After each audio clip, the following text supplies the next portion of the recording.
Well, Volke, Lord Shimmerlance is, quite the handful. Hello, Internet. Hello, War of the Visions fans. I'm Jackie Fox, and today we're going to be talking about the newest chapter of another story. And when I say the newest chapter of another story, let me show you what I mean, even though we're not going to be getting to that for another moment or so. And I've already played this. I haven't actually watched any of the event footage, but I did play through all the chapters so that I could just move through them really quickly on air with you guys. Just kind of watching it all at once, like a movie, instead of watching it broken up with the different fights. Let's see, so we're already on the 6th chapter to the final battlefield, which I guess should put us on the final battlefield for a 7th chapter in this saga. Though the previous two have only gone to 5, this one's been a lot longer. But I really like it. I like the reimagining of all of these characters. I've, been really emphasizing the fact that I love Oldoa in this, but I also really enjoy Mont in this. The Mont being revealed as the Ashen King is such an interesting twist, and it was telegraphed really well with Kitone, and even with the way that Volke is dressed, being very evocative of Lilith, who was actually there when this Mont died, who's been recently, he had been referenced in the story. I'm just saying, they led up to this really smartly, and I appreciate it. But also, it brings us back to one of the core themes that was so heavily examined within another story. I'm sorry, not another story, but the second intermission, the one that I actually also did a long video series for, looking through each part of it and then kind of coming to terms with all of it and what it means and what the philosophical themes of it were, because these sub-stories sometimes go hard in the way that Final Fantasy writing can, and I really enjoy that about them and about, Final Fantasy as a franchise in general. So this likely isn't the final chapter, especially looking at these thumbnails here. There's got to be one with the Ashen King, right? Big showdown. But it is going to be one of the last for sure. And what I find so interesting about Ashen Mont is, in Intermission 2, when we were first introduced to this form of Mont, he was in a world that has been uncompromised by being compromised, right? Everyone is corrupted in a way by the endless torment of war that has been looming like a specter over their continent for hundreds of years, since Gilgamesh started trying to breed them to fight the Realm Scourge, as ridiculous as an idea as that may be. And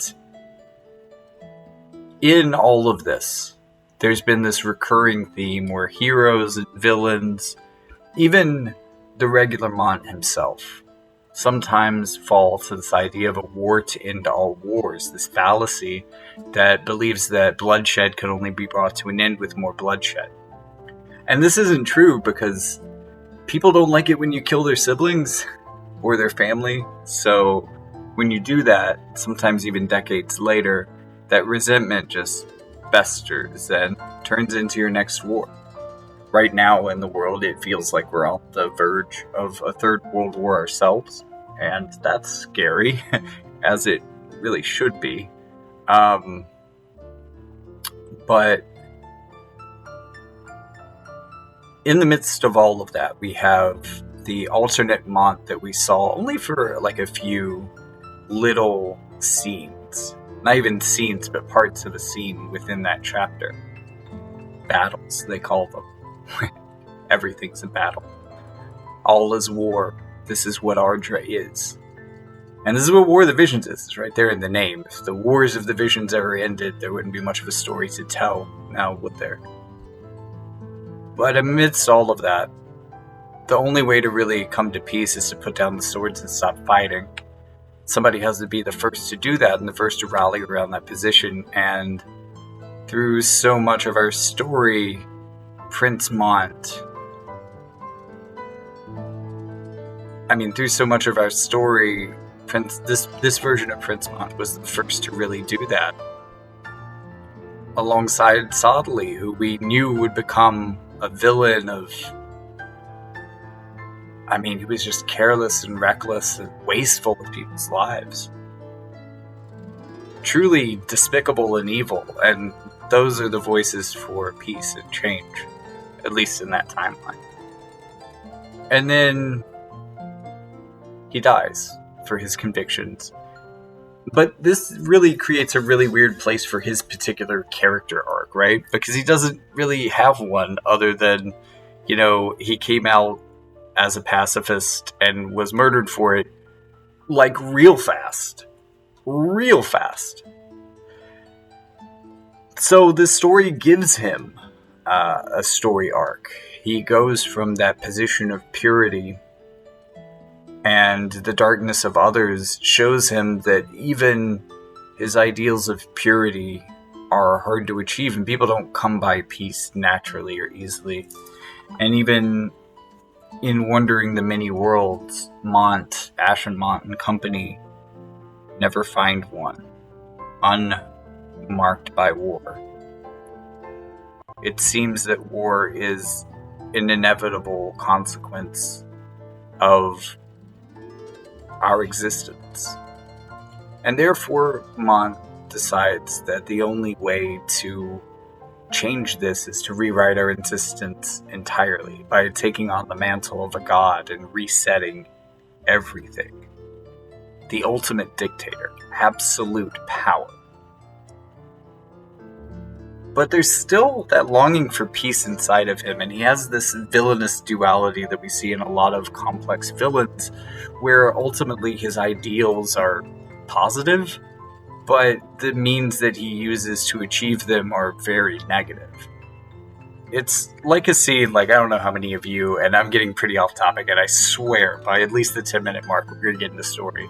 But I don't know how many people are watching the new Fallout series. But there's a moment in there where the naive vault dweller says to the experienced member of the Brotherhood, asks at this large crater that they come across, "What happened here?" To which he says, the same thing that always happens. People wanted to save the world, but as usual, we just disagreed on how.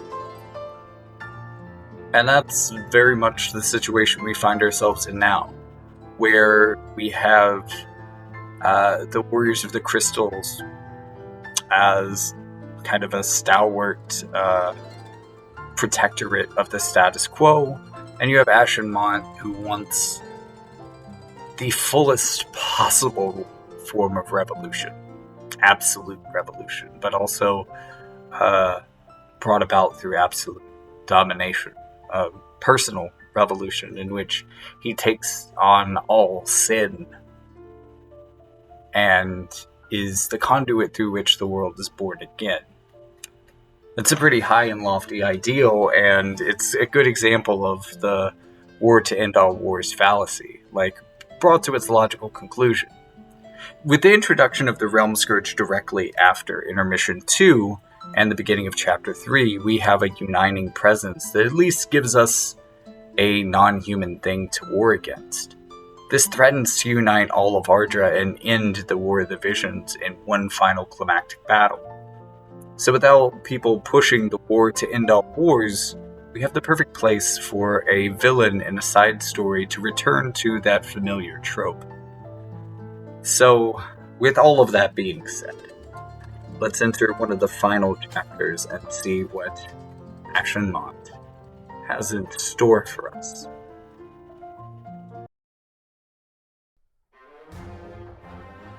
Dario and Shadowlings gained the power of the crystal from another world.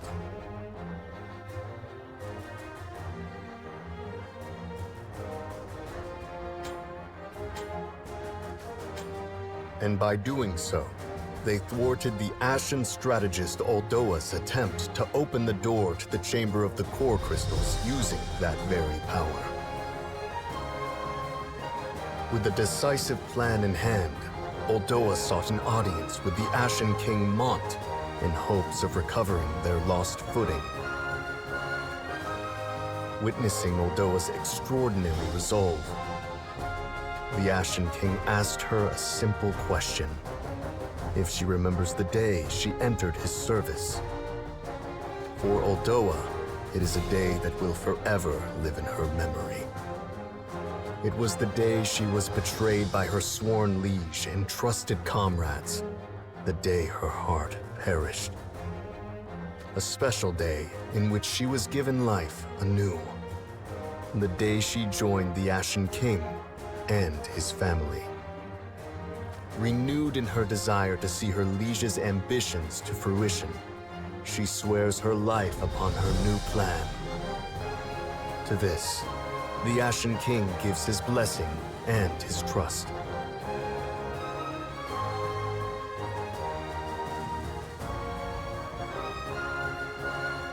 Elsewhere, the warriors of the crystals search for the Ashen King.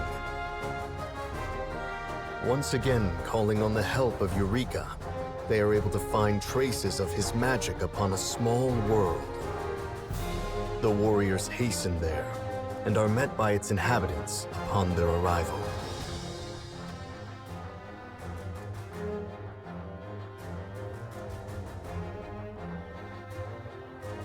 Monsters who speak the tongue of man and who choose to live in harmony with humans. Through this encounter, Dario realizes just how much there is to learn about these other worlds. Wishing to give meaning to his remaining time, he is inspired anew to save the place these peaceful beings call home.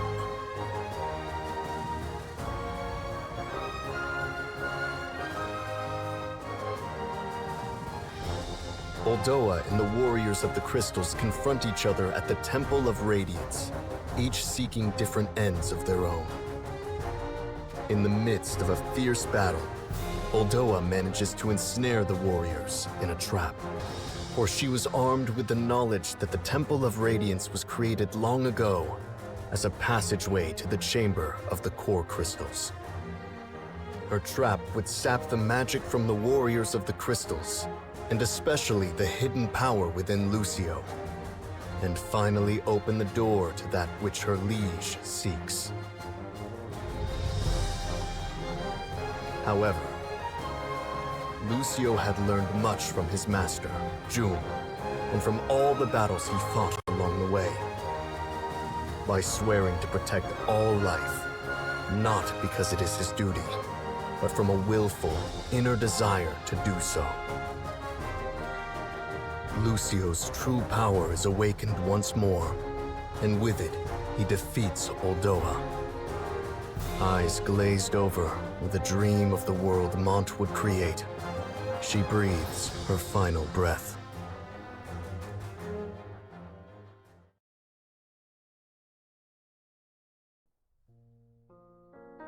As he treads the path to the inner chamber, Ashen King Mont senses that she had opened the way at the cost of her own life. Seeing his liege grieve and blaming himself for their loss, Ashen Shimmerlance Volke makes a decision.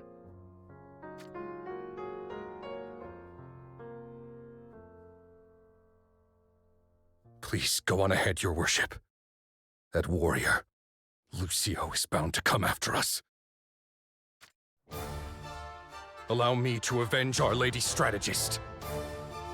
I am the Ashen Shimmerlance, your worship's loyal spear. I shall run through any and all who defy you. This I swear!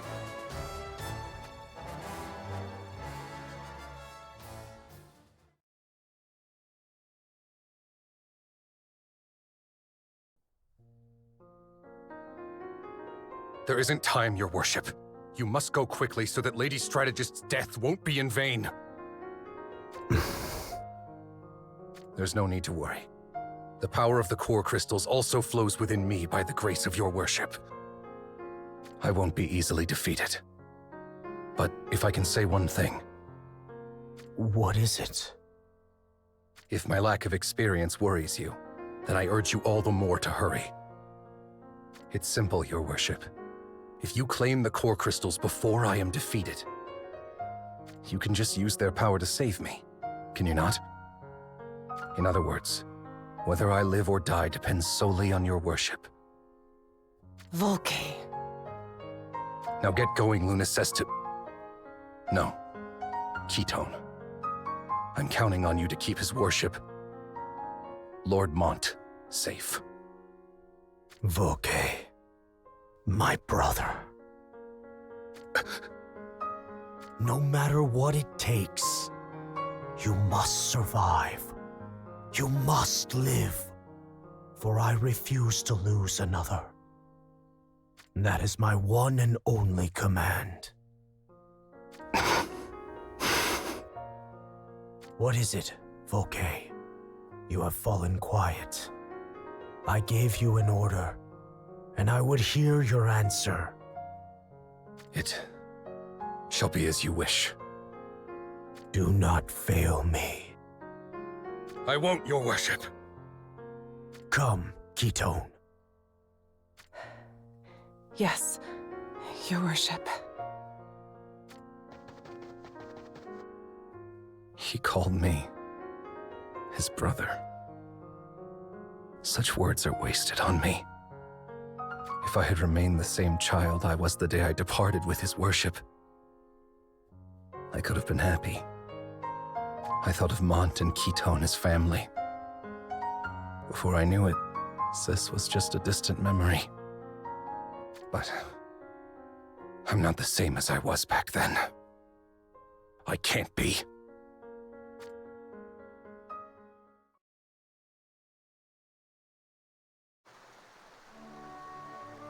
Hey, Oldoa, why does Lord Mont always look so sad?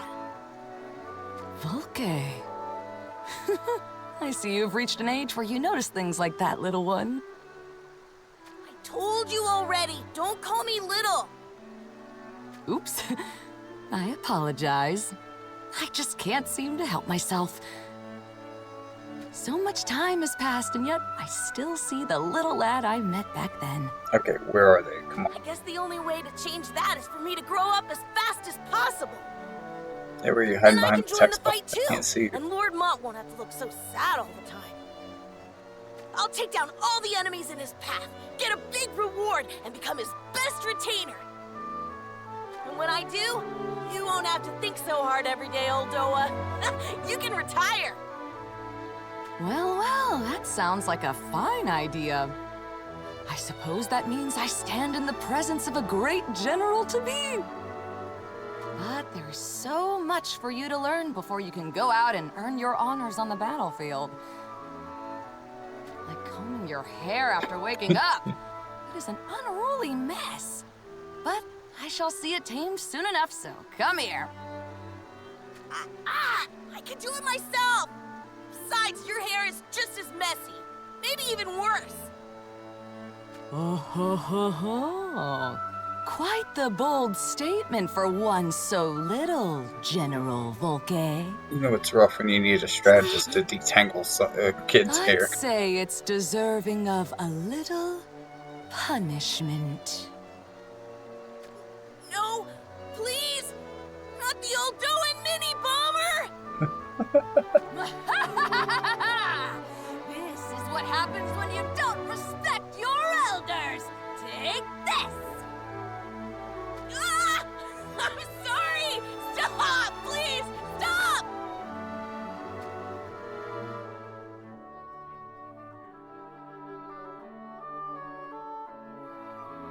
Giving up already, Volke. We haven't even reached the mountaintop yet. I thought you wanted to protect his worship. Wait up! Just for a little! No. Now hurry up. You will never wield a spear with such weak legs. Damn it! You don't have to be so harsh, kid! Ugh. I told you not to call me that during training. Do they not Throw away such commission sentiments, like Volke. young Volke art? As punishment, you can do 2 more climbs. If you can't make it back to the foot of the mountain by nightfall, the monsters can have you as far as I'm concerned.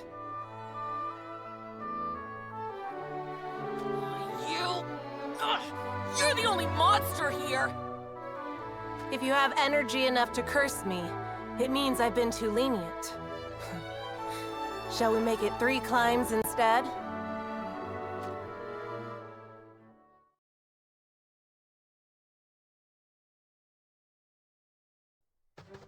Here I come, your worship. Show me what you can do. Your movements are sharper than before. But enough. Let us end here.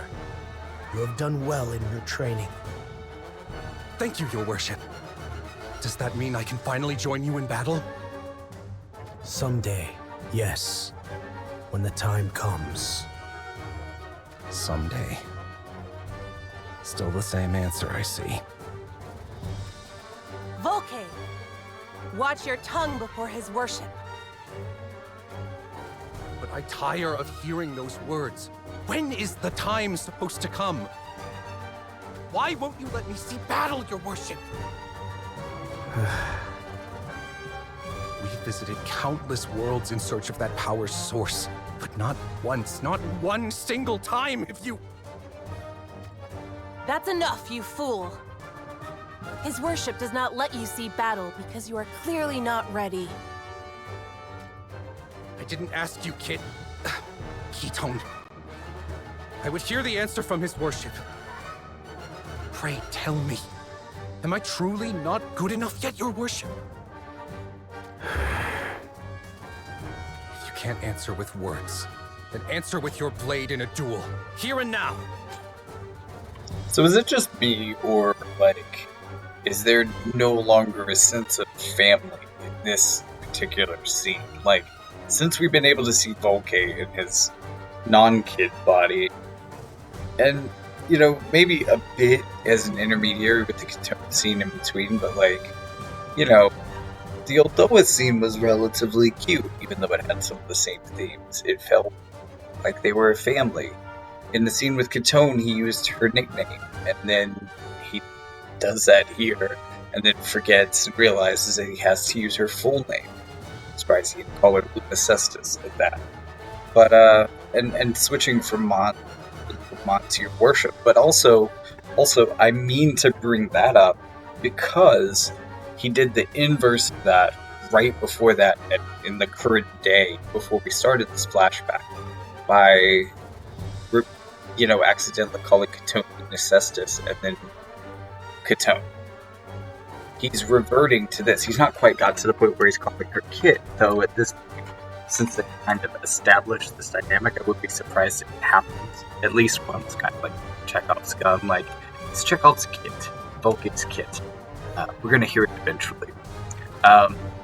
But also moving from calling Mont your worship to Lord Mont, which is what he probably would have called him as a kid. I think that's a really interesting dynamic, like delineating his behavior as a child, his innocence, from his behavior as an adult. And like, that's probably why they aren't using this model too, because they're different people in a way. Like he said, he wishes he was the person he was before, and he's referencing that child. So like, this is the moment where it changes, where he becomes even more lost and unable to see that sense of family than he would be until just recently, starting to remember that this is his found family again, as weird as it all is. If I can land a clean blow upon you, then please, allow me to formally be one of your warriors. Have you no shame? If you insist upon squawking, then I will be your opponent and return you to your cage. No. Let it be as he wishes. I accept the terms. But in return, you shall accept mine. If I am the victor of our bout, you will never speak of this again. I gladly accept. Ketone, you will stand as our witness. Be a fair and impartial judge to us both. Are you certain, your worship? I am. Volke has never challenged me to an earnest battle before. Now that you have Volke, you must prove your worth. Hold nothing back. I believe you to be a man of your word, your worship. Now prepare yourself!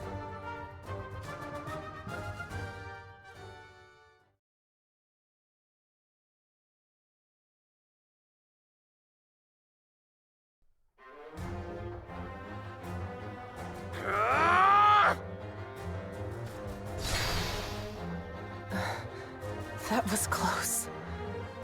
I had no idea Volke's skills had come this far.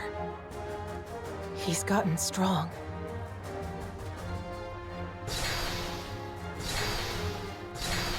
As I suspected, warriorhood is in your blood. Your skills and spirit leave nothing to be desired. It brings me joy that you wish to serve me.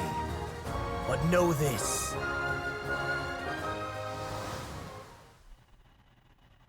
No, man, you're a warrior. He's a lancer. The blaze of the battlefield, pride of Leonis. You were something indeed to have made it this far, but you will go no further.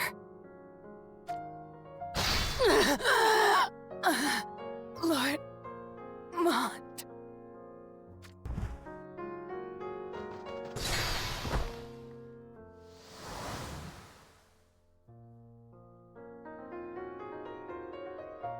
For the sake of your sister, Lilith, I cannot allow you to tread such a bloody path!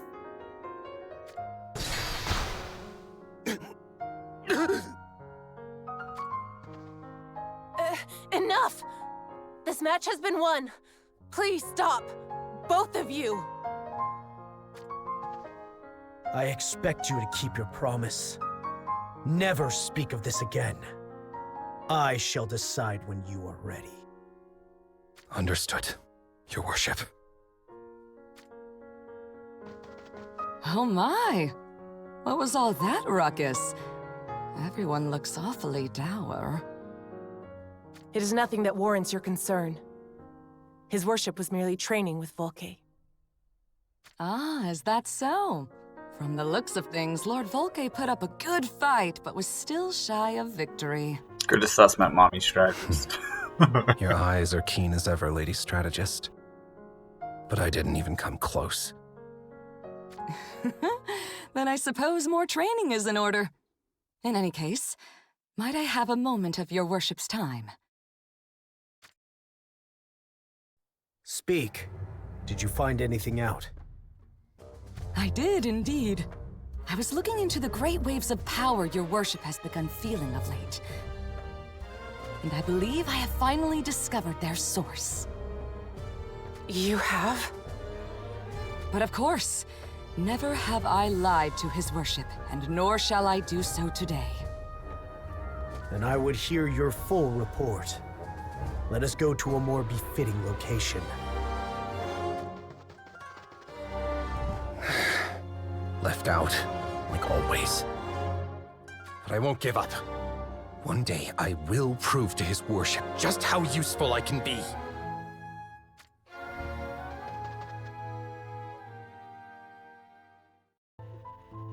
Okay. First mission. The core crystals. So they are the source of this great power. Indeed, your worship. And the crystal in your possession is likely a fragment of them.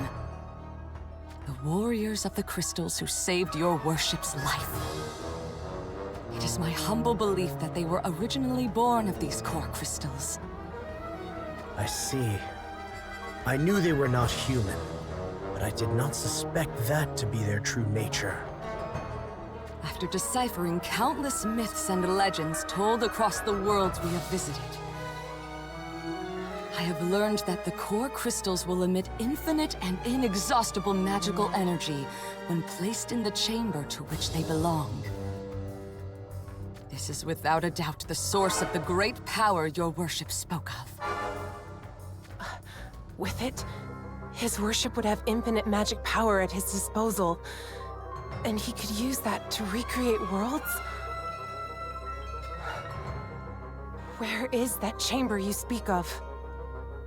And how do we get there? I regret to say I do not have those answers yet, so I must humbly ask for your patience. I guess there's not much we can do if we don't know where it is. Fear not, Lord Volke, for my report has only begun. I would not bring anything to his worship's attention without at least having a clue in hand. Do you never tire of needlessly putting on airs, Lady Strategist? Do not waste his worship's time. Always the prickle and the posterior. Do you never tire of needlessly... As I said before, I have yet to ascertain the inner chamber's location or the way there. But it may be within our means to establish a connection with the core crystals directly, which is why I have asked for your worship's time today. Wait a minute. That doesn't make any sense. Aren't the core crystals in the inner chamber? I must implore you, be patient and all shall be explained. First, you must understand why his worship can sense the intense waves of power through the crystal in his possession. And that is because the core crystals have fallen from the place they belong. That chamber which lies beyond our grasp. They have fallen from their place, you say? I find it hard to believe this would simply happen. Normally, I would imagine such a thing to be impossible, but the fact remains that it is now reality. Which is why we can assume that some unforeseen circumstance befell the core crystals. An unforeseen circumstance? Could it be the doing of those three? The interlopers from the end of all things? It is true that their power is unfathomable. And I do recall detailing to you all how dangerous it would be to come into contact with them unprepared. However, I do not think it was them for many reasons. We can discuss that later. Continue. Yes, your worship. Whatever the underlying circumstance may be, it has presented us with the perfect opportunity to establish a connection to the core crystals. And the reason I say that is, the core crystals are scattered across a place deeply connected to us. You cannot mean... Ardra again? This can be no mere coincidence. Must my fate be forever tied to that accursed place? This is the result of a great many world lines branching from that land. Though I am sure your worship is already aware of such. I understand your anger, but think of sufferance as a virtue that shall give us the advantage of familiarity. So, you're saying that we're more likely to find the core crystals because Ardra's our home? Well, maybe not my home. Barely know the place. That is correct. And I believe it best to make our move sooner than later. As I mentioned earlier, it is highly probable that this incident was caused by unforeseen circumstances. In which case, the warriors of the crystals will not sit idly by. It is their duty to uphold the harmony and stability of the worlds. And so it is inevitable that they too will begin to search for the lost core crystals. I do not want to imagine what will happen if we are forced into combat against Perrine. It is clear where we stand. We need to connect to the core crystals before the warriors do. I will not know whether or not I can obtain their power until I try. But try I must.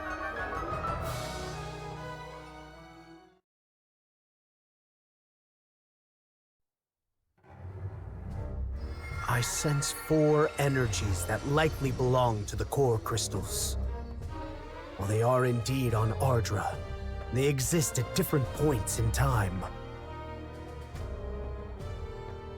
The strongest among them are here in Wette. and in Horn. I take Oldoa's absence to mean that she has been sent through time and space to find the core crystal in Horn. Indeed. We shall find the one in Wette. However, even with Calidra's crystal, I cannot discern its exact location. But if it really is that powerful, it could already be influencing its environment in some way. If we ask around a village or some other settlement, we might be able to learn something. I suppose you have a point. That may be all we can do at present. In which case... A moment, Your Worship. I hate to have to say this, but your current attire... It might... it will definitely draw too much attention. Then I leave the matter in your hands, Ketone. Would Your Worship not consider, perhaps, assigning Volke to the task? Volke, you say? Yes, Your Worship. I believe his appearance and gear would allow him to pass as a traveling mercenary. It would be easier for him to blend in, especially in areas where rumors abound, like taverns and the seedier corners of town. A sound argument. Are you up to the task, Volke? Yes, Your Worship. You need not even ask. I won't let you down. Then I leave it to you, Volke. However, you must avoid fighting at all costs, especially with other people. I know. I will bring you whatever information I can find.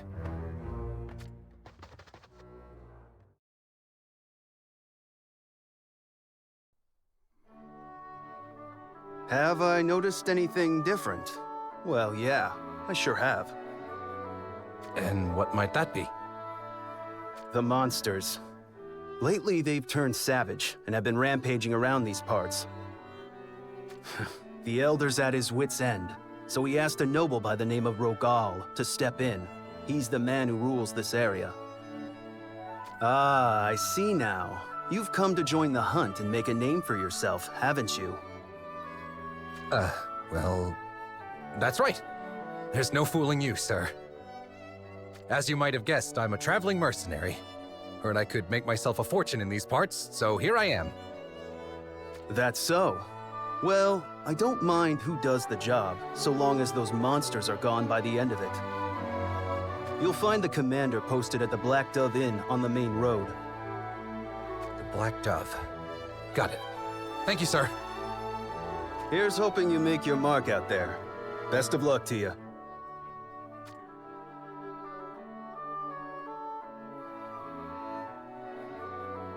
Rampaging monsters, huh? I wonder if the core crystal is to blame for that. His worship told me to avoid conflict with people. But monsters are a different story, right?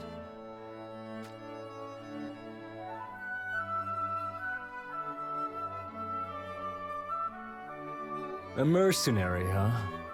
You're young, but you look like you can hold your own. All right, you're in. Appreciate it.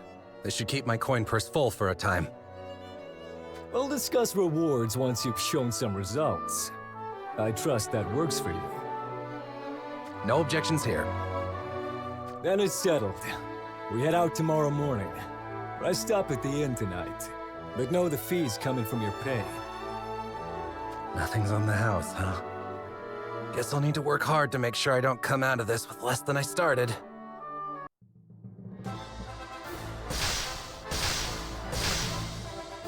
There. That's one pack down. See for yourself. Well, I'll be damned. You've got quite the spear arm for your age. No need for flattery, Commander. I just want to know if this is the end of the job. Is there any chance we might be asked to look into why these monsters turn savage? Hoping to milk the Wette army for all it's worth, are you? I like your style. The regular army could use a talented soldier like yourself. I could put in a good word, you know. Me? A soldier? Why not? It seems a wandering dragoon joined our ranks not long ago. Heard she rose through the ranks so quickly, she now takes orders directly from King Kuri himself. So how about it? Right now, Wizette's your oyster if you've got skill. I assume you'll also be rewarded a little something for so wisely recommending me. You scratch my back, and I'll scratch yours. In this day and age, you need to make your gill when you can. And that's more important than people's livelihoods? You've got a coin purse to fill too, don't you? Well, give it some thought. It's a good opportunity for the both of us. Next contract comes first. I'll give it some thought, if you keep me employed.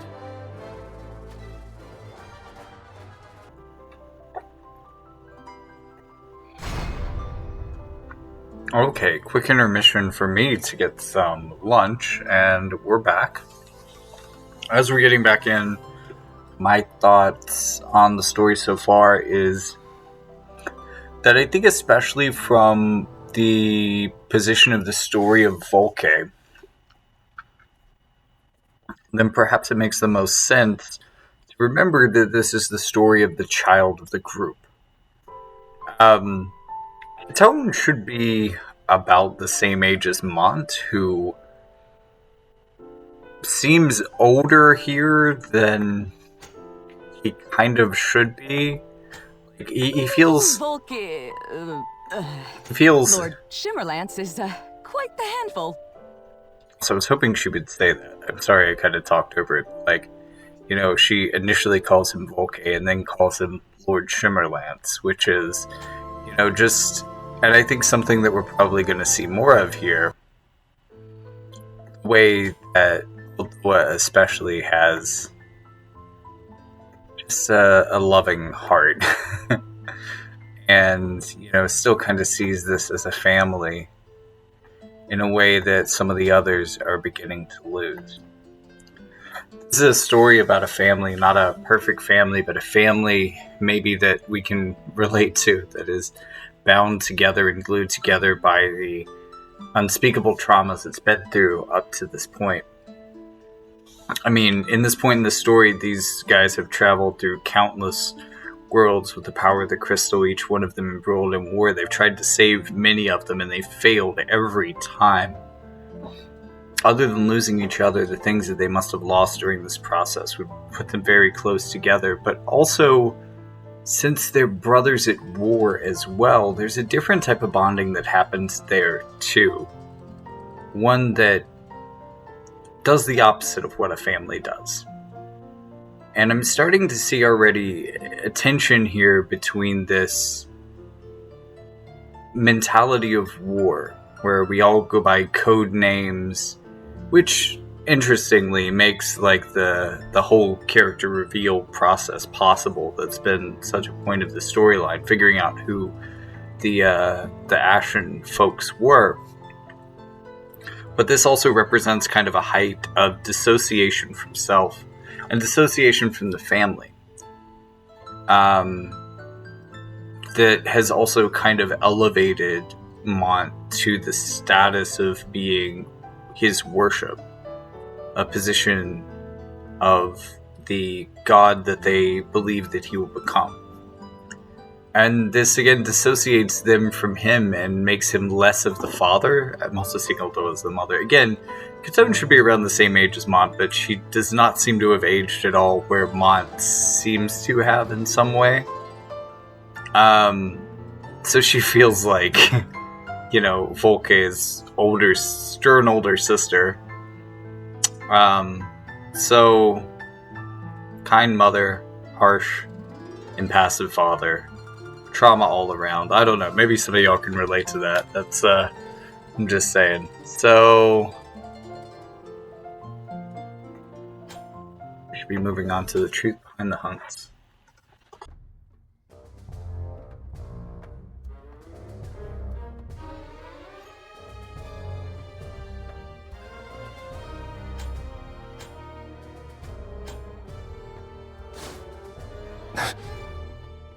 Do not turn around.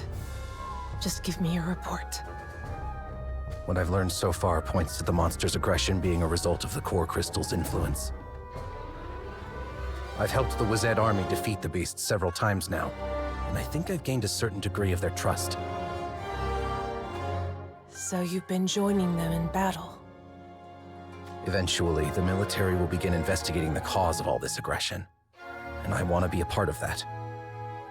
But for that to happen, I'm going to have to prove myself and make sure they want me on board. Understood. I shall report back to his worship. In the meantime, continue with the mission. But try to make it quick. His worship is not comfortable with staying in Ardra for too long. I will. And before I go, Volke, allow me to say that you did well to detect my presence. I wish she would decide whether to praise or patronize me and just stick with it. As much as I'd love to make this quick. Hold on. It's not really up to me. It seems like the army is set on hunting down monsters as soon as they find them, but... So the funny thing, actually, about Catone here, we learned through this storyline a little bit more about her sisterhood with Shadowlings. And Shadowlings was the one who taught her. We get a lot of this during... I think it was Shadowlings' part of the story, actually. But she was always too harsh and too cold. And there was a sense to which Catone felt like, you know, I don't know, like emotionally neglected. Like she was too cold and businesslike. They didn't have a relationship. They had a training partnership, kind of. And that is also kind of like a product of them being shinobi and a product of kind of that encroachment of war on the family, war on the clan, that we're talking about here as well. And so this shows us a pattern that we often see in family trauma of, you know, either older traumatized siblings acting on younger siblings, or, you know, parents or grandparents passing to children or grandchildren the same exact traumas that they experienced. And we see that happening. We see it established as coming from Shadowlings a couple scenes ago. And now we're seeing the young adult Volke, who has previous to this point been but a child, having to grapple with being raised and trained by Catone in the only way that she knows how, the way that Shadowlings did for her. And we're seeing him grapple in real time with the lack of emotional depth that would have been troubling for Catone. Catone, for her mind, like, she also has influence from Mont, was very kind and warm, at least, you know, before he became the Ashen King. And so there is that equal parts praise and punishment kind of to the way that she's acted towards him so far. And you can see how that comes from the influence of both of these elements of her family. What could be their aim? Maybe I ought to look into the commander a little more.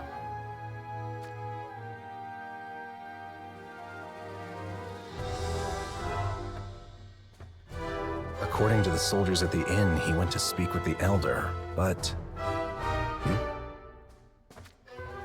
That's him. The mercenary that's cozying up to the army. You fool! Don't look him in the eye! There's no telling what he'll do. Damn it. Doesn't that mutt have any idea whose pockets his pay comes from? That's enough. Let's go. We don't need any trouble. Hey, wait! What was that about? I didn't expect them to thank me, but I didn't think they'd be like this considering I protected their town.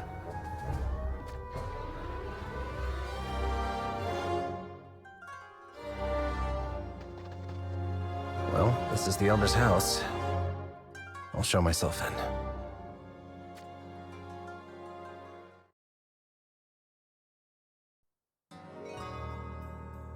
Don't be ridiculous. Even if you are the military, there are limits to how much you can ask for. Are you sure you want to refuse me? If we withdraw, your town is all but done for. This is extortion. I thought you were here to help us. Calm yourself. We are under orders from Lord Rogal. Then you must find out why the monsters are behaving this way. There must be a reason. Perhaps they have a nest nearby. How can you keep demanding more gil without even investigating the cause?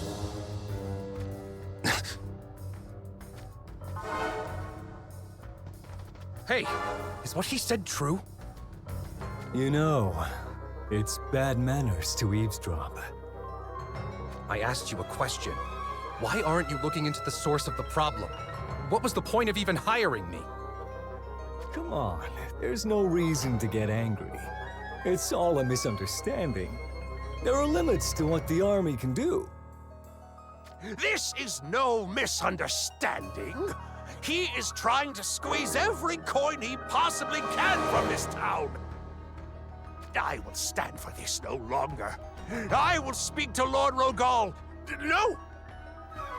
I will raise this matter to King Kuri himself and see you punished. King Kuri?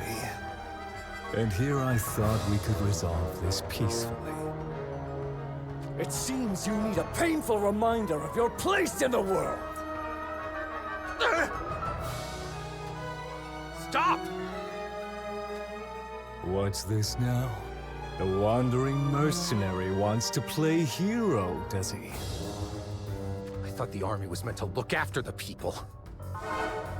Aren't you ashamed to turn your sword against the very ones you're meant to protect? You've got spirit, boy. I'll give you that. But ideals can only get you so far in this world.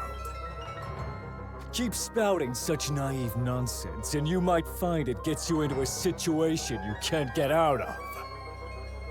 And what situation might that be? Something like this!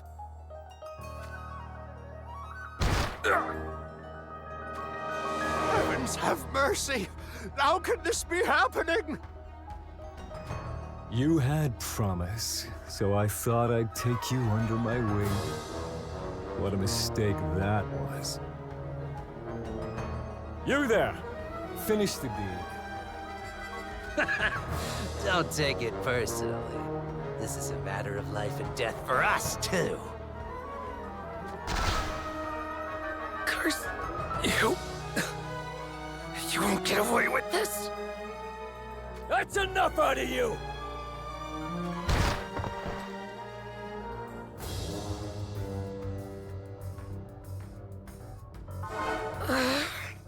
My head.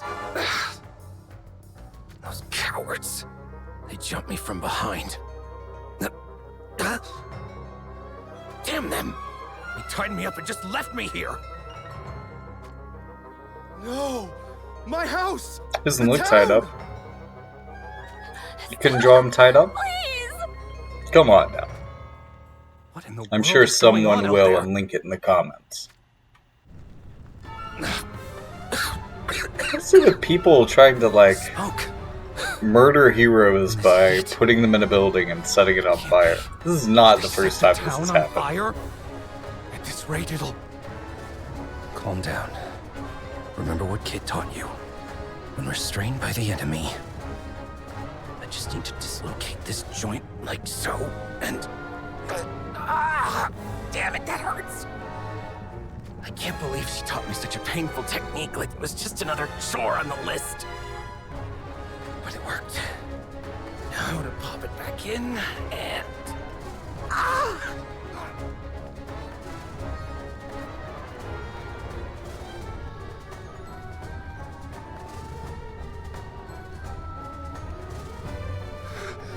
Put it out! Someone, please! Put the fire out! It's too late! It's spreading too quickly! Why is this happening? And where is the army?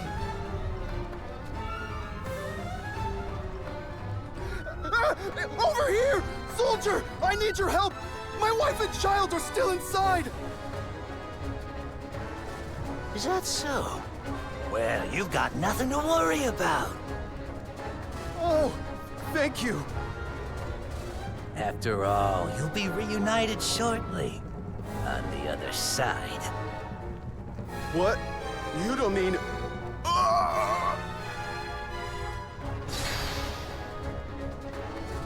You bastard! What have you done? Why are you still alive? Oh, but I've seen your skills countless times. I know when a fight isn't worth it. Get back here!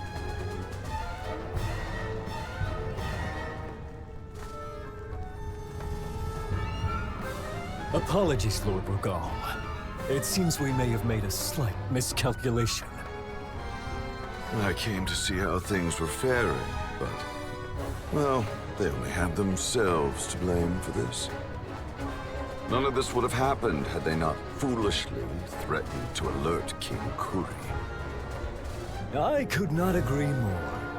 At least we managed to grab all their valuables before setting fire to the place.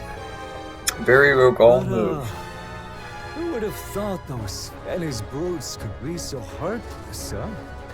Torching the town and killing all its people. No one would put it past them. Those filthy savages are known for their cruelty, after all. But His Majesty would never let them get away with it. He will bring Venice to its knees soon enough, and rebuild this poor town. Leaving your lordship to take charge of the reconstruction. Yep, very Which Rogal. means you'll be the one making the estimates for everything. Isn't that right? That's quite the scandalous choice of words, Commander. Not that I'm denying it. His Majesty has been putting far too much pressure on us nobles lately. And I think it is time he got a better grasp of the hardships we face managing these territories. Hardships like having to murder people. My lord. What happens in a burning town stays in a burning town. I beg to differ. I heard everything you said.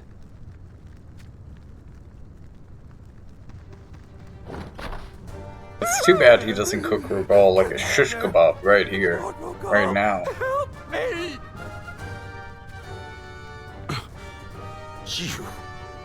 You are not one of ours. You little! You should be dead right now! How did you make it out of that fire?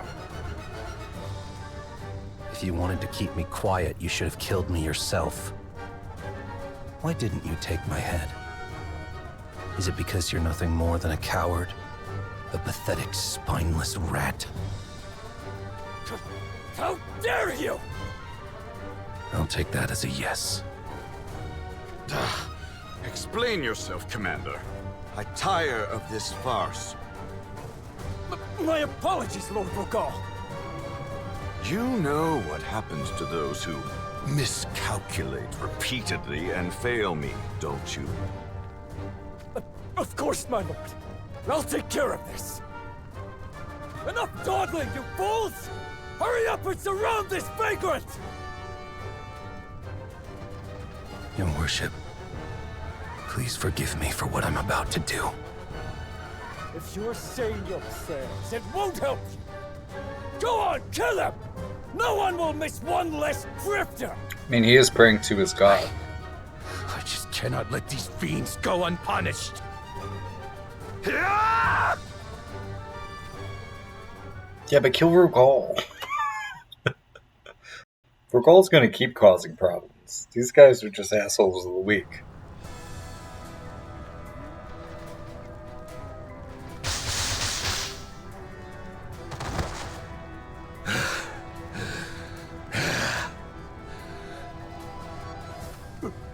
can this be?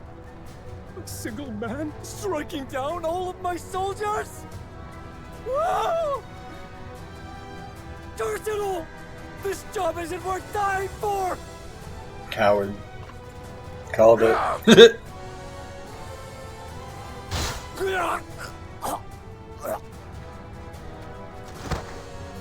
Now, only one left. Where is he? What's going on here? Volke! Let me go! Where the hell is that noble? He needs to pay for what he's done! Yes. Yeah. Enough! Catone! Have you forgotten what his worship said? Damn it. What of your mission?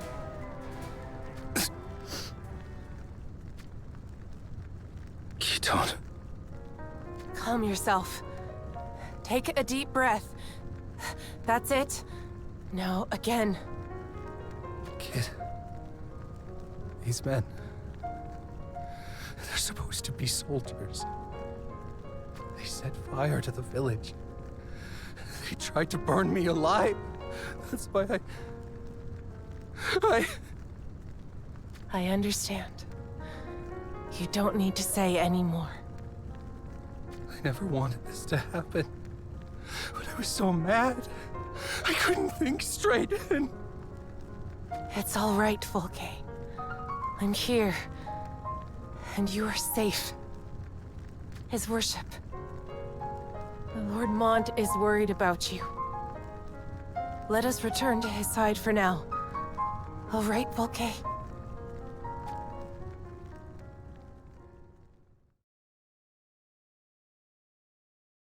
Birth of Shimmerlance.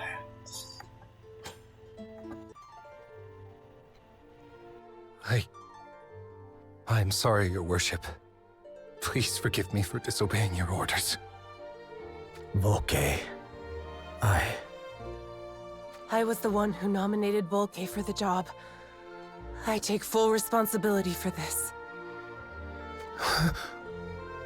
What he did was unwise, but given the circumstances, I believe he had no choice but to defend himself. I said I would keep an eye on him from the shadows, but it is I who is to blame for this mess, not Volke. Ketone, I should like to speak with Volke. I ask that you remain quiet for a moment. As you wish. Here we see Tone, like, fighting for mercy. Almost like, strangely, I don't want to say fawning necessarily, but, you know, please, don't hurt him! But, like, it also shows her compassion, compassion that, you know, Shadowlings isn't as necessarily known for, although, I mean, she's relatively compassionate, at least to her sister, even through this storyline. Relatively. But I just wanted to point that out because it's one of the ways that they're highlighting, like, that there were some positives here too. There could be a lot of horrible things bringing these people together, but maybe there's something worth salvaging in the end. Maybe there was something good here after all. And maybe it was just the motivation or the crusade that they're on that was poisoning what could have been positive family dynamics. Volke, how does it feel to have taken a life for the first time? I don't know. I was so lost in the moment, I wasn't able to think. But speaking of inherited trauma and inherited tyranny and people passing on their family issues into the next generation, if we're seeing Mont as Volke's father here, he was murdered by his family for not supporting them in a horrible war. So, Yeah, Mon might be the king. Ashen Mon might be like the king of having family drama. And I think ultimately, like, the change doesn't often come from the children, even though the children are more likely to change themselves. But I think Mon is going to have to come to a realization that maybe we've seen Volke playing with throughout, that though their ideals might be beyond reproach, it's their methods that aren't quite right. Is that so? I can imagine. After all, it was the same for me. After claiming my first life on the battlefield, I simply stood there, motionless. Then your sister told me something I will never forget. She said that if I thought taking a life to be a sin, then she would bear that weight with me. For that is the pillar of strength your sister was. Sis said that? I have never spoken to you of my reasons, but allow me to make them clear now. I did not want you, her younger brother, to bloody your hands. I allowed you to take up the spear to train your mind and body, but I never wanted this life for you. I wished for you to live peacefully, never knowing bloodshed, in a world I would create anew. Lord Mont. Yeah, but he'd have to be witness too naive. to that bloodshed all the way. It was selfish of me to want to shield you from all of this. Maybe just don't do it? I was not as steeled in my resolve as I had believed. I was prepared to bear the weight of my own sins, but not the sins I wish to spare you of. I do not live up to the example set by your sister, which is why I think it is time I change my ways. What do you mean, Your Worship? I just... What do you think, Ketone? I ask you as his teacher, someone who has watched him closely. With all due respect, Your Worship, I think this experience was to Volke's benefit. He will not be a child forever. The world will inevitably force him to grow, just as it did with us. Regardless of how it happened, Volke crossed that threshold. Nothing can change that now. Understood. Listen well, Volke. Yes, Your Worship. What you witnessed today is but a fragment of human folly. If you tread the same path as I do, you will see far worse, time and again. And there will be no way to cleanse the blood that stains your hands. Never forget that. Yes, Your Worship. Good. As long as you remember that, I shall bear the weight of all your sins from this moment forth. Your Worship, does that mean You will officially become one of my retainers. You will share the same rank as Ketone and Uldoa, and be treated as such. Thank you, Your Worship. Take the place of your sister, the blaze of the battlefield, and serve at my side. Just like her blade burned bright like fire, so too will your spear shimmer crimson. Shimmerlance, Volke. From today forth, you shall be my spear. Shimmerlance, a most befitting epithet. Congratulations, Lord Volke. Now then, by your leave, I should like to brighten this auspicious day even further. I'd actually like to back it up a second. I talked about the depersonalization and dissociation from self that comes in assuming that alternate identity.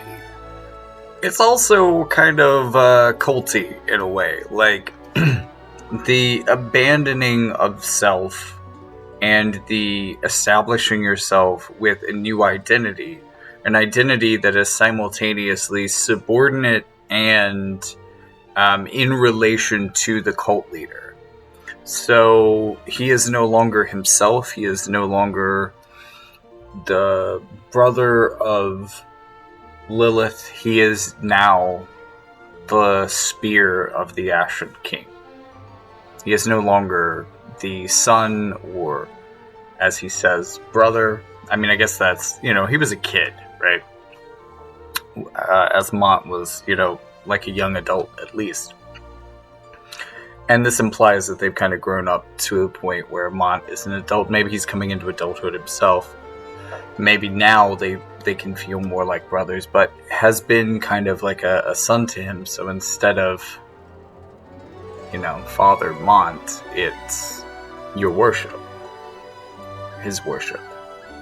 And instead of my son or my brother, Volke, it's just Shimmerlance. And this disconnects people in a way from their humanity and also from their connections to their life, their previous bonds of family. And it puts them in a vulnerable position that people who like to start cults often take advantage of. And we also see that happening here. Despite some of the maybe more wholesome elements that I'm trying to point out, I also do want to make it clear that it's cults. Uldoa, I see you have returned from Horn. What exactly do you mean by Brighton? I come bearing information of none other than the whereabouts of a core crystal. I have confirmed its existence in an abandoned mine in a corner of Horn. Your worship, I have a favor to ask. While I am grateful that you have given me a title in memory of my sister, I know I cannot take it as my own just yet. For now, I would like you to hold on to it, your worship. I will formally accept it once I prove myself worthy. Very well.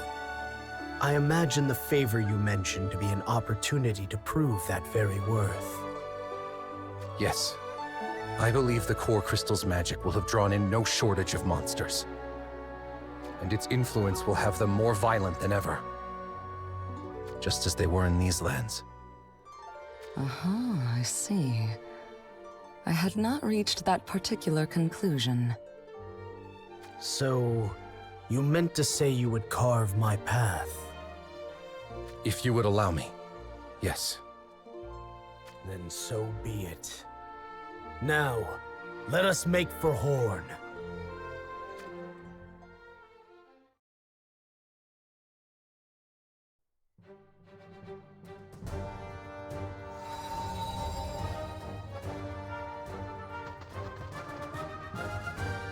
The core crystal is here?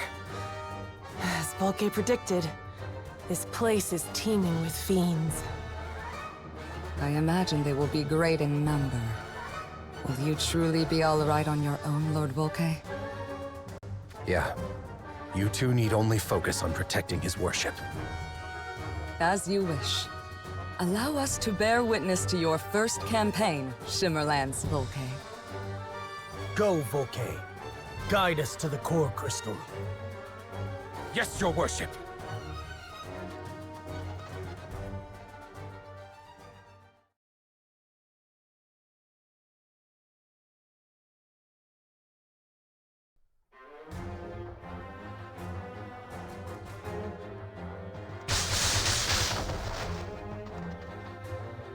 Fine work. Your worship, look over there! Is that the core crystal? Without a doubt. So this is a core crystal.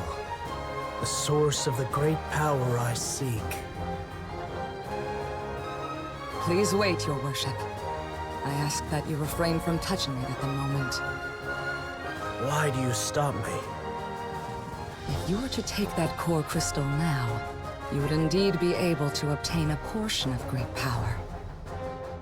However, that alone would not be enough to attain your worship's true desires. What you seek cannot be obtained with a single core crystal.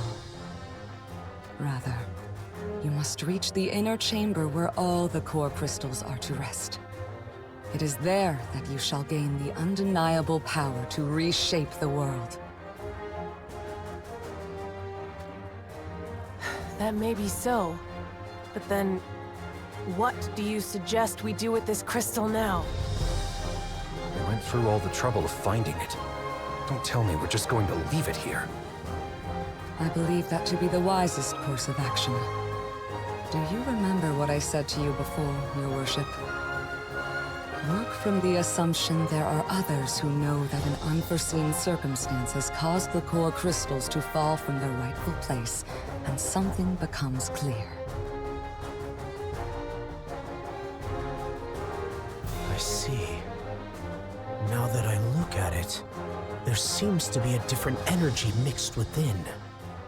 One unlike its original power. Indeed. Someone has tampered with the crystal. While I cannot discern exactly what they have done, for I have avoided unnecessary contact with it and made my observations from afar.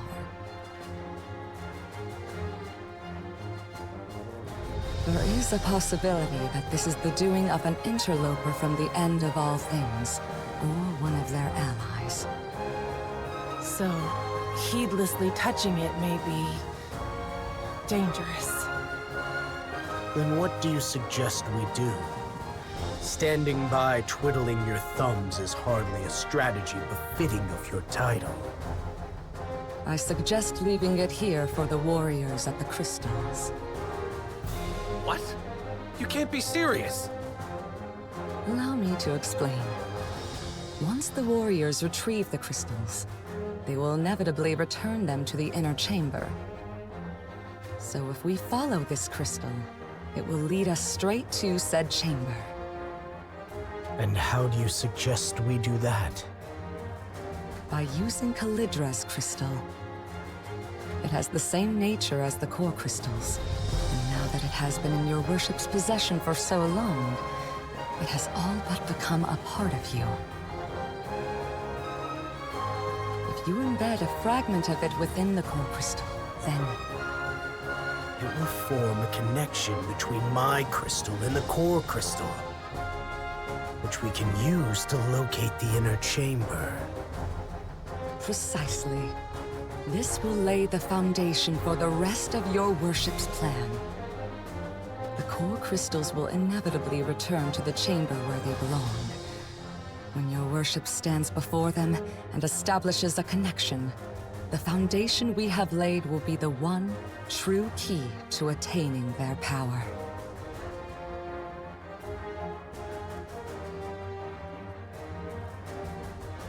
But won't that be something the warriors of the crystals would notice? They might under normal circumstances, but his worship is most fortunate, for these circumstances are far from normal. Suppose the mysterious power of the interlopers from the end of all things somehow contaminated the core crystals. It would be of the utmost priority for the warriors at the crystals to address this. One can imagine they would be far too preoccupied to notice if anything had changed. However, if the warriors fail and we risk losing the core crystals, then we will need another plan. We can worry about that later. For now, let us put our faith in the warriors of the crystals. We shall proceed with your plan, Uldoa. Sooner or later, the core crystals will serve me.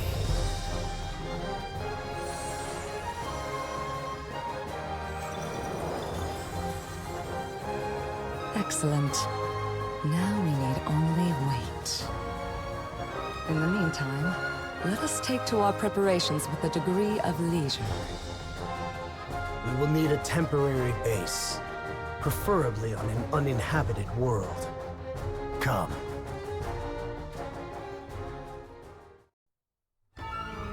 Stand back, your worship!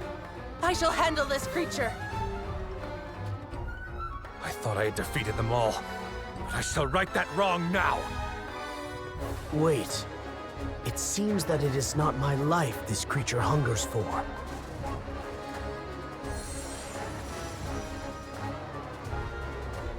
It swallowed the core crystal.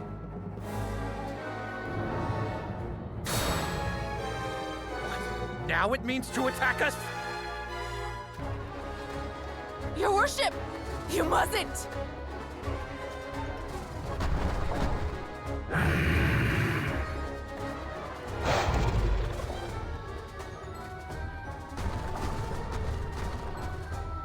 Oh my. Your worship silenced it with a single gaze. That is quite the feat. A wise beast you are.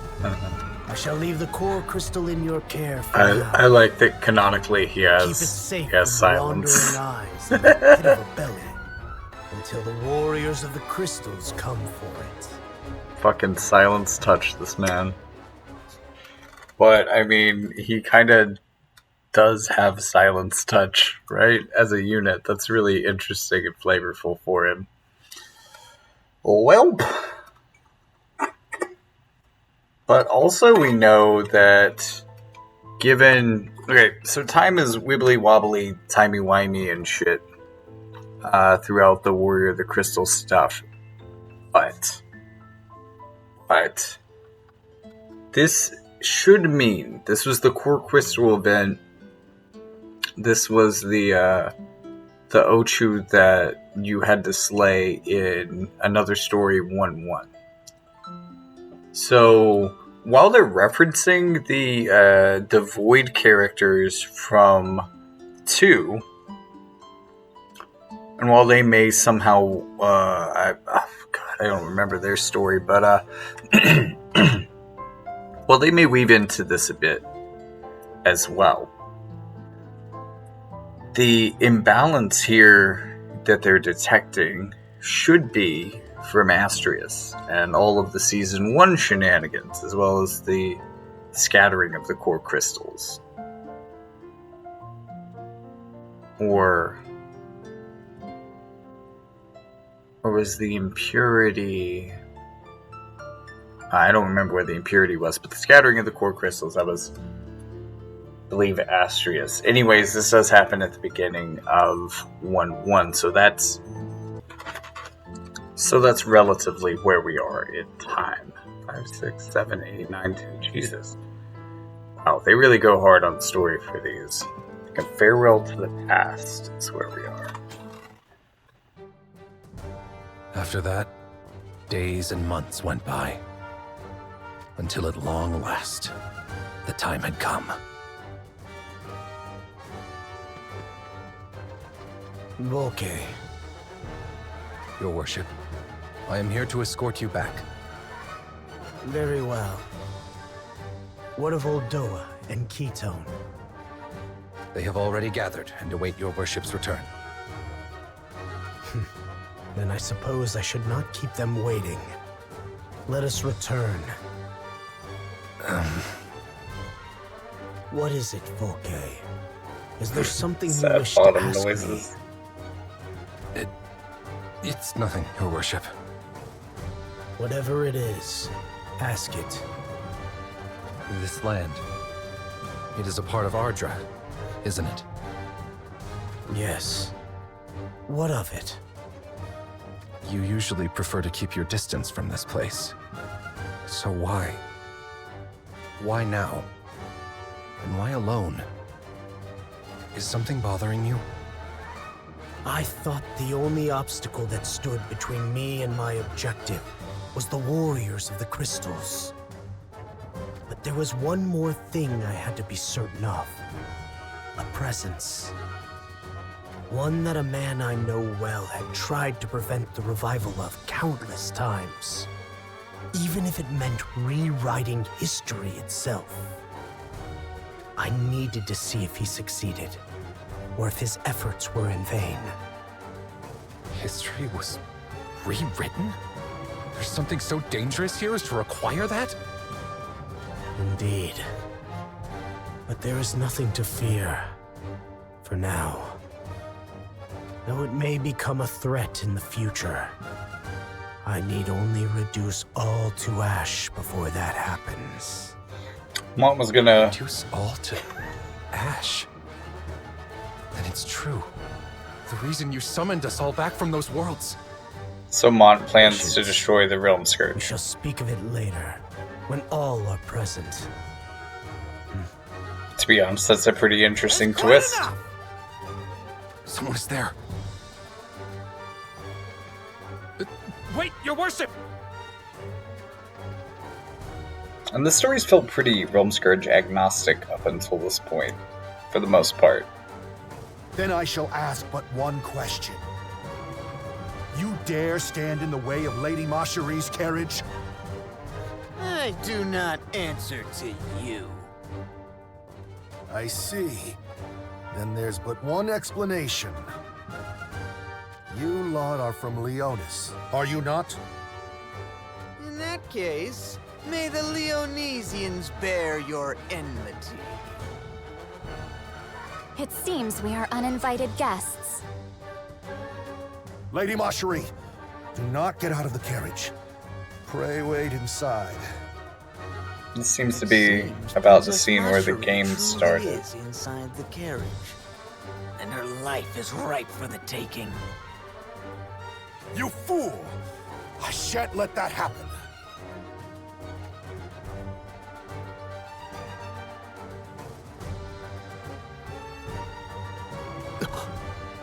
Did he say Marjorie? Any closer and you will notice us, your worship. Oh. Mont. Do you have feelings? Curse you! Schitzelt, I shall fight with you. No! Please, have faith in the first sword of Solidus. I shan't allow such shameless bandits to lay even a single finger on you, my lady. This is hardly the time to be saying such things. You needn't worry about me. No! You mustn't!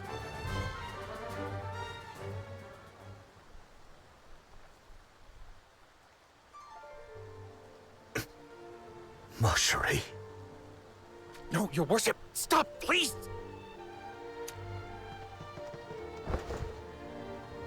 Opportune timing.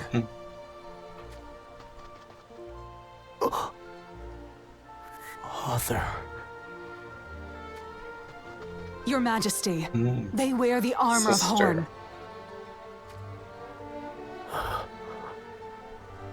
Lilith. Your worship. What did you just say?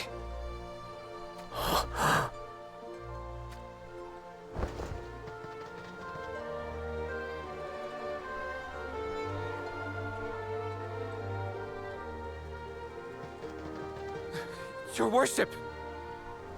Forgive me, Volke. This was all my fault. Your worship. Just a moment ago, you said her name, didn't you? Do not look! You mustn't, Volke. Yes, your worship.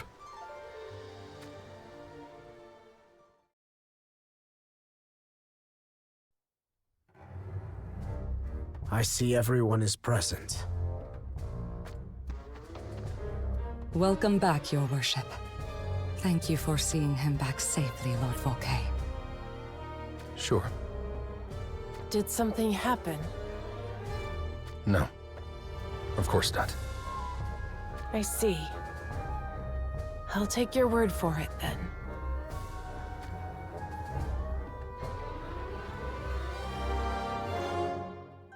I have gathered you today for one reason alone. The time has finally come for us to begin. The fragment I placed within the core crystal has at long last completely attuned to me.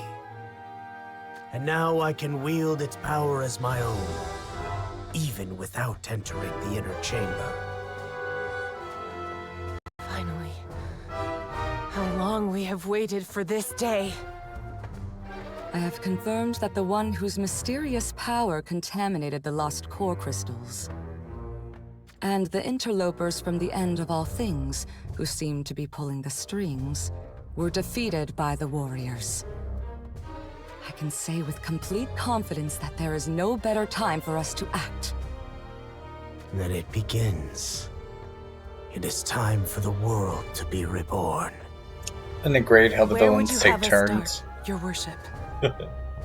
I understand well the defeat and despair of the interloper. Although we were never able to join forces, I have the utmost respect for him, and shall follow in his footsteps. In order to see his ambition fulfilled, it was from his very own home that he annihilated. Then... you mean to... Yes. We shall begin with the abominable land of Ardra. Uldoa has already begun the preparations. Are we ready to begin, Uldoa? But of course. I have long waited for those words to bless my lowly ears. Now then, before his worship sets out on this grand journey, I would like to hold a little ceremony with these. Masks. Whatever for, Uldoa? They are for those of us who, in order to reshape the future, must first leave behind our pasts. His worship, Lady Ketone, and myself. Until then, these masks will stand as proof that we have cast off both our names and our histories. Okay, remember what I was saying earlier about cults and the abandonment of identity to sit behind a simplified version of yourself, a mask, a shield for your identity that allows you to do unspeakable things in the service of person, an ideal, or a crusade, exactly as they are too. Again, this kind of sort of brainwashing also lines up pretty well with the way that, you know, most militaries function and eventually try to convince people to murder each other. Just saying. I mean, we may have connection to these characters and maybe empathize with them in some way, but it's just the war to end all wars. Why only the three of you? Why don't I get a mask? Do not misunderstand, Lord Volke. This mask represents a separation from our pasts. But there is nothing in the life you have lived that need be left behind. I want you to live with your eyes set only on the bright future his worship would create. Not that again. Even so, surely these masks are nothing more than a theatrical indulgence. You have an unhealthy penchant for distractions, Uldoa. As I said earlier, this is part of a ceremony. And allow me to share with you the nature of ceremony. The act itself is more important than what it yields. Now then, Lady Ketone, if you would.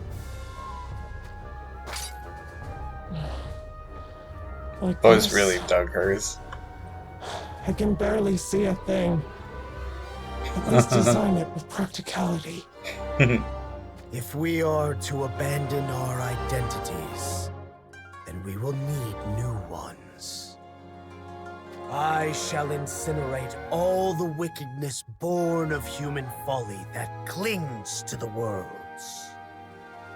And from those ashes shall I resurrect them anew. Thus, my name shall be the Ashen King. It has a fine ring to it, your worship. In that case, I shall be the Ashen Strategist. And Lady Ketone, you are the fist that protects him in the night, blessed by his name. And thus we must give you a name worthy of that role. Let us call you Ashen Lunacestus. I suppose you could have suggested worse, although, I mean, Lady Strategist. Very well then. I shall defend both his worship and his name until our deeds are done. I also want to point out that, like, with Oldoa being the one to bring this up, but Oldoa previously being the one to, have the most, familiar empathic relationship with Volke, this also kind of reminds me of kind of Volke's backstory as Veritas of the Waters and the way that she hypnotized herself in order to become something that she was afraid to be and to bear sins that she was afraid to bear. But also how armor and, hiding her face had an element to that as well. That kind of dissociation through armor. And we've kind of seen that throughout the series symbolically, especially through like the armors that Sadley's been handing out. A lot of those armors, in addition to like Veritas armors as well, just change a person by channeling their emotions for power, but making them run rampant as well.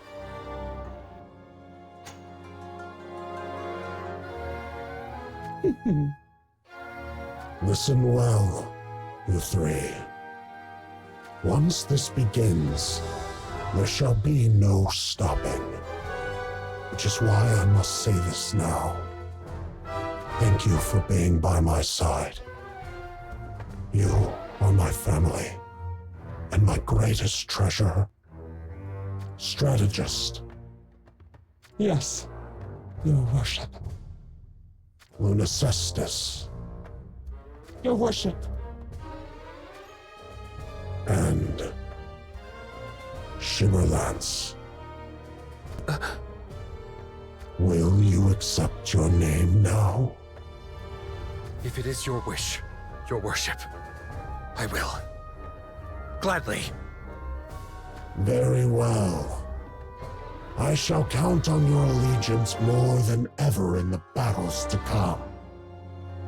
Now, let us make way to that ill-fated continent of Ardra.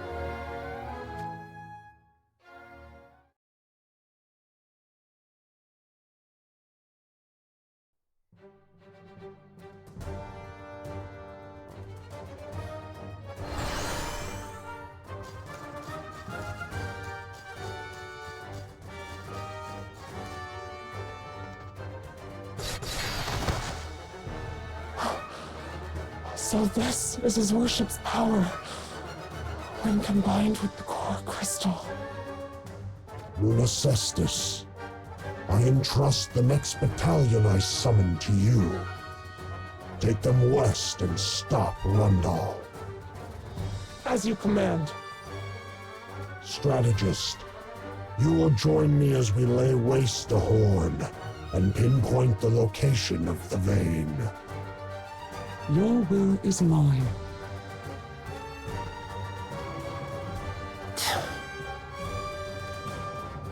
Are you still upset about not receiving a mask? No, I understand why Lady Strategist did what she did.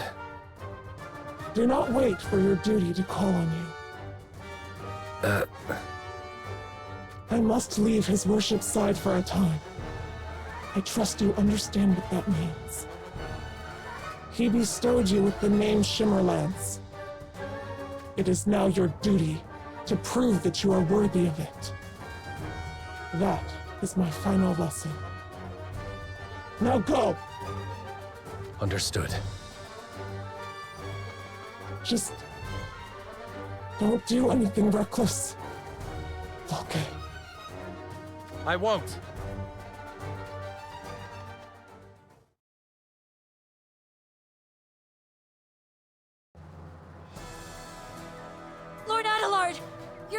far out! Come back! No! This puts me in the enemy's sights, right where I can draw their attention. And while I do, you must evacuate everyone you possibly can, including yourself. What? You cannot be serious. I won't leave you. Foes such as these are no match for us. I shall stay and fight by your side until the very end. Good thing for them, there's a lot of Red Mage Katana job VC synergy. I want you to take my sister, take Salir back to our hometown. Her wounds are deep, but she may yet make it out of this alive. I ask that you do this for me. I will make the necessary preparations for evacuation, but that is all. I swear to return. So please, do not die on me.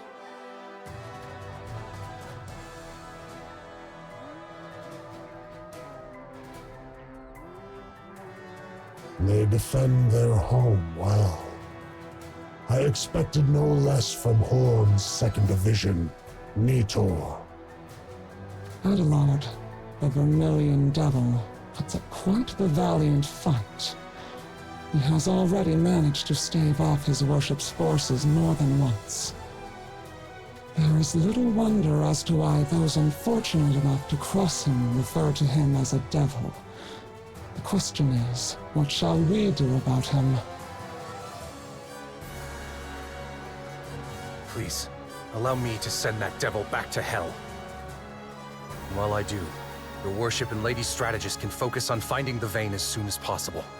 Take too long and we risk giving Solidus an opening. Shimmerlance, what say you, your worship? If you would entrust the fight to me, I could settle the matter before the sun sets, but... Very well. I leave it to you, Shimmerlance.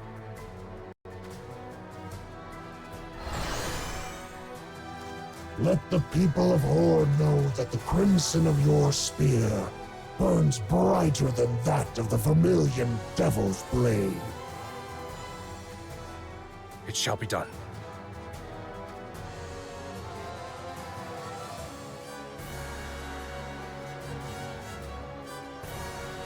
You're commander of Nitor, aren't you? Adelard, the Vermilion Devil. Are you human? Finally, a foe who is not a vision. A foe that can bleed. What is your name? You can call me Shimmerlance. For one who is about to die, that's all you need to know. We shall see about that. Lady Marcherie has entrusted me with Nitor. And you shall not defeat me so easily! Oh, I will. If I can't, there's no hope for my future. Your future? I don't have time for this. From now on, my spear will do the talking!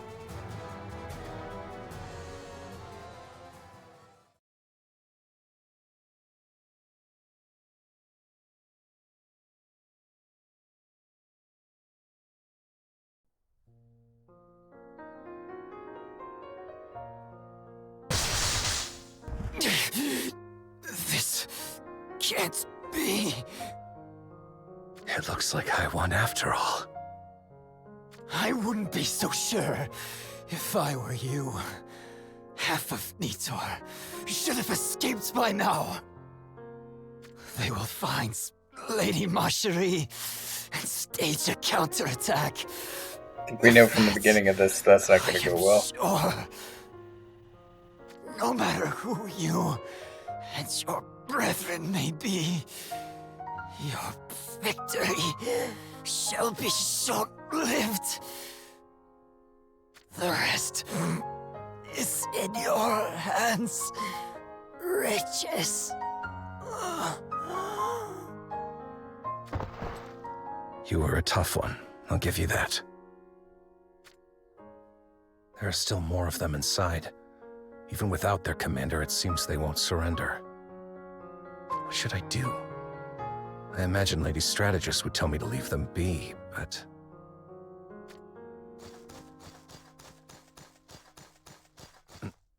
Did you find something? Hey, wait!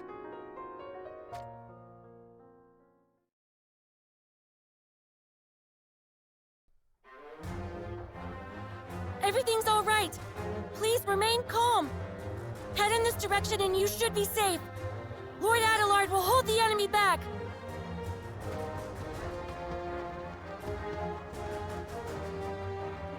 I do not remember a voice sounding like that. Wait. What do you think you're doing? Leaving me out of this? And acting like you're in charge all of a sudden? You're still here? You won't be much help with your wounds. Now get going. I'm not going anywhere. I need to help brother. I will defend Lord Adelard for the both of us, which is why you must survive. Or do you intend to ignore your brother's wishes? No. Ugh. I hate having to admit that I am in your debt. A debt I expect you to repay threefold. I leave the people in your care. Threefold? Is that all? I'll pay you back 10. No, 100 times over. So you better make it back to claim it.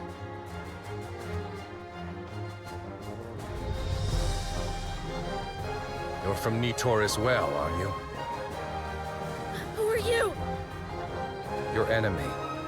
And if you're out here looking for your commander, I just struck him down. I'm sorry. You defeated Lord Adelard? You can't be serious. But I am. Silence! A whelp like you could never defeat Lord Adelard! Wait.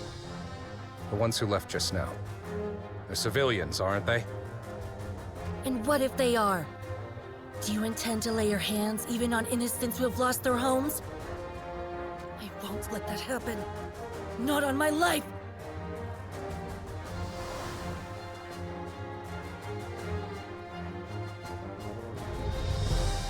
I shall incinerate all the wickedness born of human folly that clings to the worlds. And from those ashes shall I resurrect them anew.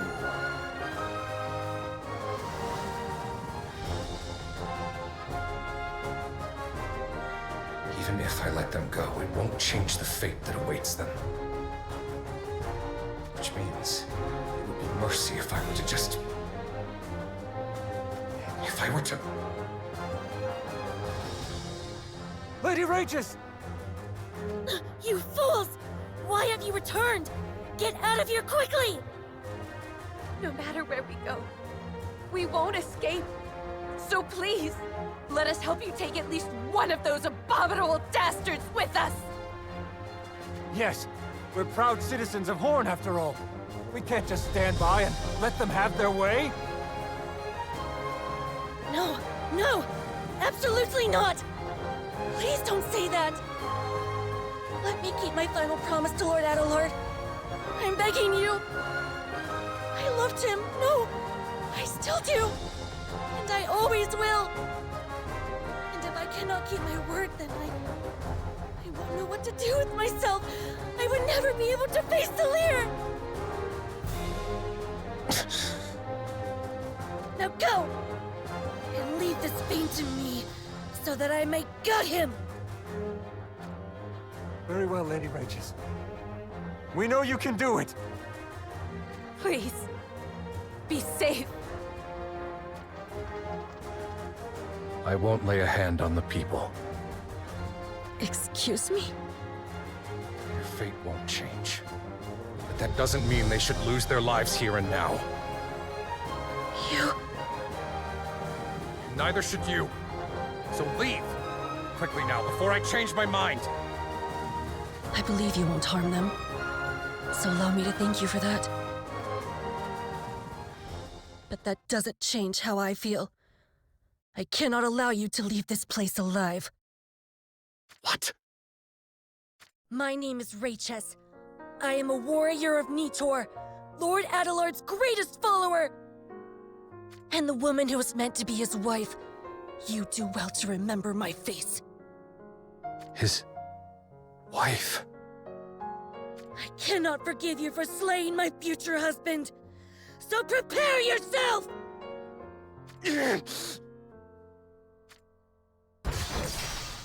Lord Adelard, soon we will be reunited. You won't be alone. I swear it. And this is what I meant by people don't like it when you murder their loved ones.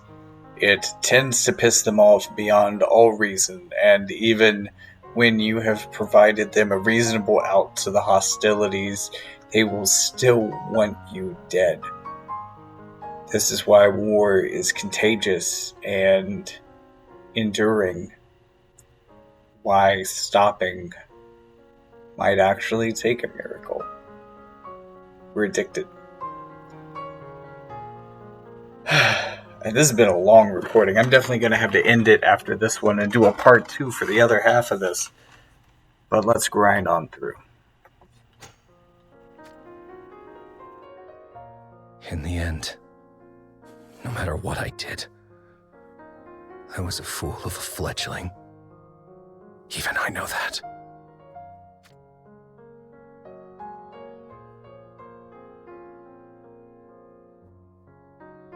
Since then, I played the hypocrite too many times in order to escape my guilt. Unable to see and accept everything like Oldoa, or harden my heart and kill my feelings like Kit, I deceived myself. There it is. And my family. But still,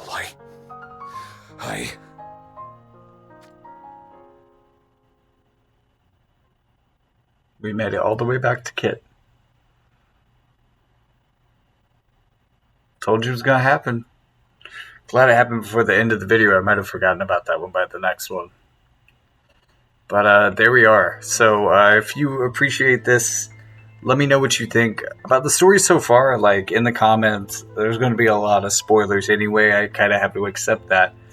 And look, if you're watching this video, you're willing to accept spoilers up until at least this point. Otherwise, probably shouldn't be watching this video. So let me know what you think of the characters so far, like in the story so far, and what I've covered and what you've seen.